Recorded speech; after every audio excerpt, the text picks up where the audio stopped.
10 টাকার ভাড়াটা তারা 20 টাকা নেয়। আমরা 12 মাসে লাভ করি, লস দিই না। তো বড় বড় মার্কেটে বেশি রাখে, আমরা টিকে কম রাখি। অন্য দেশে রমজান আসে ইবাদতের জন্য, কিন্তু বাংলাদেশে রমজান আসে ব্যবসায়ীদের জন্য। ব্যবসায়ীরা এই রমজান মাসকে 3 ভাগে ভাগ করে নিয়েছে। প্রথম 10 দিন নিত্যপণ্য ব্যবসায়ীদের জন্য, দ্বিতীয় 10 দিন কাপড় ব্যবসায়ীদের জন্য। ব্যবসায়ীরা সারা বছরের লাভ করে থাকে এই রমজান মাসকে কেন্দ্র করে।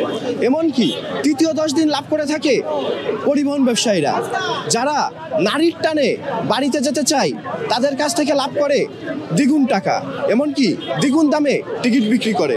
সারা বছরের যে লাভ, সাধারণত আপনারা সারা বছর ধরে যে লাভ করে থাকেন, সেক্ষেত্রে রমজানের 1 মাসেই তো সেই ঘাটতিটা পূরণ হয় না। আমরা 12 মাসে লাভ করি, লস দিই না। ব্যবসায়িকরা কখনো লস দেয়, 12 মাসে ব্যবসা করি, 12 মাসে লাভ করি। শুধু রমজানের ব্যবসা করি এমন না, বাট সবসময়। সেক্ষেত্রে তরমুজ কি ডবল দামে বিক্রি করতেছেন? না না, এটা 12 মাসে বেশি, 60 টাকা 50, আমি 12 মাসে বেশি 50, 55, 60 টাকা 12 মাসে বেশি। এবছরের ব্যবসাটা আপনি কতটা আশাবাদী বলে মনে করেন? দাম বেশি রাখি না আমরা, বুঝছেন, দাম আগের দামেই। হয়তো অনেকেই আমরা ফুটপাত দ্বন্দ্ব করতে ফুটপাত কম বেশি না করি, বুঝছেন, দাম কম রাখি। তো বড় বড় মার্কেটে বেশি রাখে, আমরা টিকে কম রাখি, বুঝছেন। অনেকে বলে যে টিকিটের মূল্য বৃদ্ধি, কিন্তু আপনারা তো মূলত কি টিকিটের মূল্য বৃদ্ধি করেন নাকি কাউন্টার থেকে? বিশেষ করে কাউন্টার আছে, কাউন্টার থেকে